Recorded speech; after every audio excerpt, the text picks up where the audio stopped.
9세기의 웨식스 왕국이 브리타니아의 패권을 거머쥐며 7왕국의 혈투는 웨식스 왕국의 승리로 끝나는 듯 했습니다. 하지만 9세기 후반 새로운 게르만 민족인 데인족이 이스트 앵글리아에 상륙하면서 브리타니아는 7왕국 시대를 끝내고 데인족과 웨식스 왕국의 2파전으로 변모하게 됩니다. 안녕하세요, 저스티스입니다.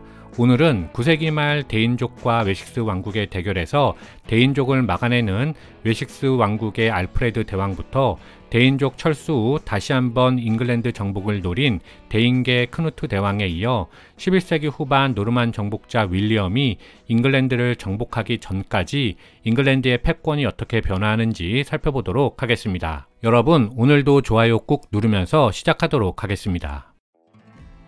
데인족은 5세기경 스칸디나비아 반도에서 유틀란트 반도로 넘어온 북게르만 민족입니다. 다른 바이킹들이 모두 그렇듯이 데인족도 항해에 능숙하고 용감하며 일찍부터 유럽의 해안을 약탈하는 전투민족이었습니다. 그들은 노르웨이계 바이킹보다 더 조직적이고 두려운 존재로 알려져 있는데요.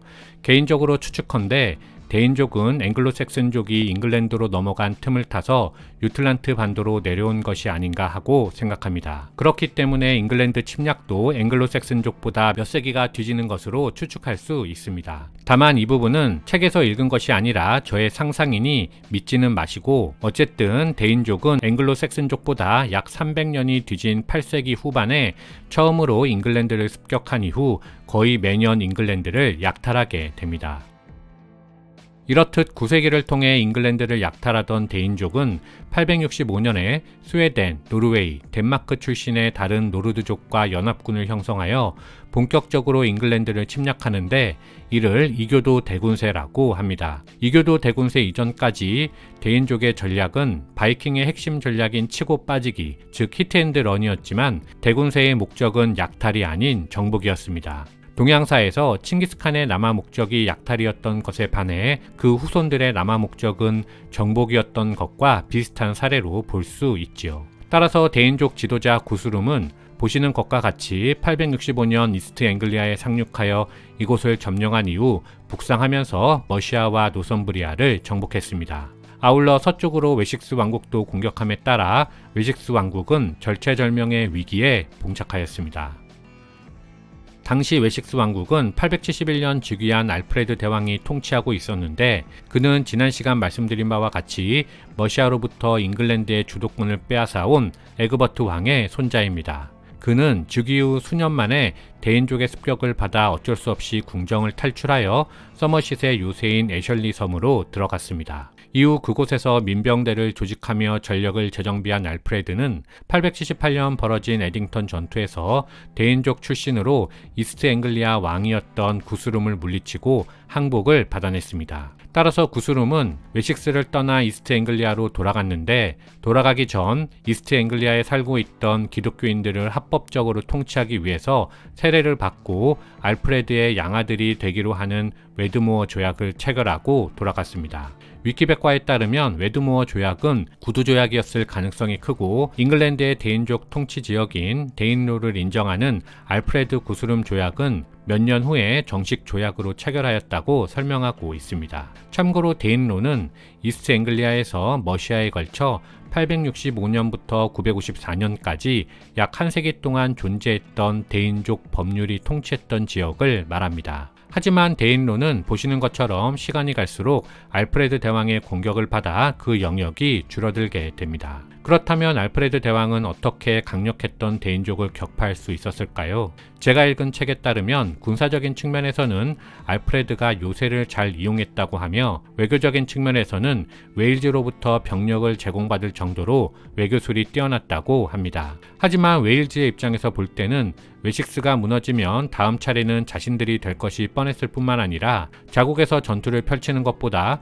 웨식스에서 전투하는 것이 훨씬 유리했기 때문에 군대를 파견했을 것으로 보는 것이 좀 더 합리적이죠. 그리고 무엇보다 알프레드는 유럽 전역에 있는 학자들을 초빙하여 웨식스 왕국의 학문 발전에 힘썼는데 그 결과 앵글로색슨에 대한 방대한 정보를 담은 앵글로색슨 연대기가 나올 수 있었습니다. 따라서 알프레드는 외부 침략으로 무너질 뻔한 왕국을 구출함과 동시에 학문 발전에도 기여한 바 잉글랜드 역사에서 대왕으로 불리고 있습니다. 알프레드 대왕이 죽은 후 그의 왕국은 아들 에드워드를 거쳐 손자 에설스턴에게 이어졌습니다. 그리고 에설스턴이 927년 마지막까지 남아있던 바이킹의 요크 왕국을 정복하고 잉글랜드를 최초로 통일하며 1707년까지 이어지는 잉글랜드 왕국의 첫 번째 왕이 되었습니다. 이리하여 데인족은 일단 브리튼 섬에서 물러났지만 그들은 호시탐탐 재침의 기회를 찾고 있었고 1014년 드디어 잉글랜드를 다시 침략하였습니다. 당시 잉글랜드의 왕은 에설레드 2세였는데 그는 데인족의 공격을 막아낼 수 없을 것이라 판단하고 백성들로부터 데인겔드, 즉 세금을 걷어 세패를 바치는 것으로 데인족의 공격을 막아냈습니다. 하지만 1016년 즉위한 그의 아들 에드먼드 2세는 데인겔드 정책을 폐지하고 데인족에 맞섰는데 양국은 승패를 거듭하다가 아산둔 전투에서 크누트 대왕이 승리하였습니다. 그 결과 웨식스는 에드먼드가, 머시아와 노선부리아는 크누트 대왕이 통치하기로 합의하였는데 합의 후에 곧장 에드먼드가 사망함에 따라 잉글랜드 전체가 크누트 대왕의 손에 들어가게 되었습니다. 데인족 왕인 크누트 대왕은 집권 초기에는 무자비했습니다. 공신들을 취하하기 위해서 잉글랜드의 영지를 몰수해서 나누어 주었고 잉글랜드 왕실의 싹을 자리기 위해서 후계자를 죽이기도 하였습니다. 하지만 그는 점차 잉글랜드의 평화와 번영을 가져다주는 왕으로 변모하였습니다. 특히 그는 자신부터 기독교로 개종한 후 데인족에게 모두 기독교로 개종할 것을 명하면서 잉글랜드인의 지지를 받을 수 있었습니다. 그리고 1019년에는 형이 죽으면서 덴마크 왕위도 크누트의 차지가 되었는데 이렇게 그는 북해를 호수로 하는 거대한 영역의 통치자가 되었습니다. 하지만 많은 대왕의 후손들이 그렇듯이 크누트 대왕의 아들 크누트 2세는 제국을 이끌어갈 능력이 없었고 그 결과 잉글랜드 왕국에서 데인족의 명맥은 크누트 2세 시기에 끝나고 다시 앵글로색슨족이 통치권을 회복하였습니다. 참외왕 에드워드는 웨식스 왕조 에설레드 2세의 아들로 크누트 대왕이 잉글랜드를 침략하여 왕위를 탈취하자 어머니 에마의 고향인 노르망디로 망명하여 숨죽이며 살아가고 있었습니다. 한편 크누트 대왕은 잉글랜드 왕에 즉위한 이후 잉글랜드인의 지지를 획득하기 위해서 에마와 결혼하였습니다. 따라서 족보를 따지자면 크누트 대왕의 왕위를 이은 크누트 2세와 에마의 아들 참외왕 에드워드는 이부 형제가 되는 것이지요. 시간이 흘러 크누트 2세가 사망하자 참외왕 에드워드가 추대되면서 그가 원치 않는 잉글랜드 왕위에 오르게 되었습니다. 그런데 문제는 즉위 초 에드워드가 신앙에 몰두할 뿐 정치에는 관심이 없다는 것이었습니다. 따라서 에드워드가 즉위한 이후 10년간은 그의 장인인 웨식스 백작 고두인이 섭정을 하며 권력을 잡았습니다. 그러나 이후에 에드워드가 섭정을 끝내고 고두인을 내쳤을 뿐만 아니라 왕비마저 버렸는데 그러자 고두인이 자신의 아들들과 협력하여 에드워드의 왕권에 도전하였습니다. 이후 고두인이 사망하면서 그의 아들 헤럴드가 에드워드를 누르고 잉글랜드의 권력을 잡았고 에드워드가 죽자 자연스럽게 헤럴드가 새로운 왕으로 추대되었습니다. 그런데 이때 노르망디공 윌리엄이 이에 반기를 든 것이고 윌리엄이 자신의 부대를 이끌고 잉글랜드로 들어가 헤이스팅스 전투에서 승리하면서 잉글랜드 왕에 즉위하였습니다. 노르망디공 윌리엄은 노르망디 공국을 성립시킨 노르만족 수장 롤로의 후손입니다. 그가 헤럴드 즉위에 반기를 들었던 이유는 에드워드가 크누트 대왕을 피해 노르망디에 망명해 있을 때 후사가 없던 에드워드가 윌리엄을 후계자로 지목했기 때문입니다. 노르망디공 윌리엄은 후계자로 지목되자 에드워드를 극진히 모셨는데 정작 그의 사후에 왕위가 엉뚱한 곳으로 가버리자 이를 받아들일 수 없었던 것이었죠. 윌리엄의 잉글랜드 정복 과정은 지난 헤이스팅스 전투편을 참고하여 주시기 바랍니다.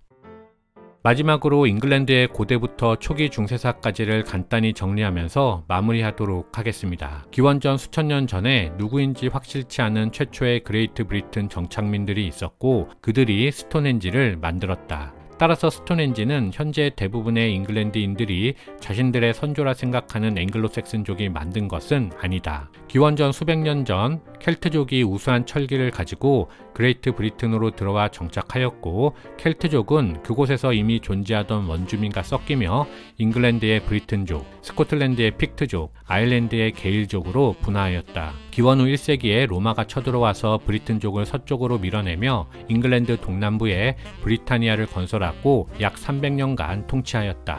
5세기가 되면 동서남북에서 스콧족, 픽트족, 게르만족이 쳐들어오면서 로마는 브리타니아를 포기하고 본국으로 돌아갔다. 따라서 브리타니아는 무주공산이 되었고 이곳을 유틀란트 반도와 북독일에 운거하던 앵글로색슨족이 차지하면서 잉글랜드 왕국을 만들었다. 그런데 데인족이 새롭게 잉글랜드로 쳐들어오면서 데인족과 앵글로색슨족은 엎치락뒤치락하며 11세기 중반까지 왕권을 주고받았다. 그러다가 프랑스 노르망디 지방에 운거하던 노르만족이 쳐들어와서 몽땅 다 무너뜨리고 잉글랜드를 차지하면서 노르만 왕조를 개창하였고, 이때 노르만 왕조를 개창한 윌리엄 1세가 현재까지 이어지고 있는 잉글랜드 왕조의 시조이다. 이상 마치겠습니다. 감사합니다.